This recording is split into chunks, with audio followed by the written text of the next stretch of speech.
about how can you in the friend request received notifications on your Roblox app. So all you have to do, so you just go down, click here on more down here.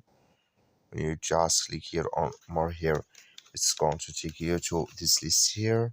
So it's going to show for you like this. Then you go down, just click here on settings, click on it here, and you come to this list. Then all you have to do, just click here on notifications here. Then it's going to take you to next step here. So just switching to open with you like this, you click here on mobile push notifications. Then you come to this list, just go down here. You come here to friend request received, click in this sign.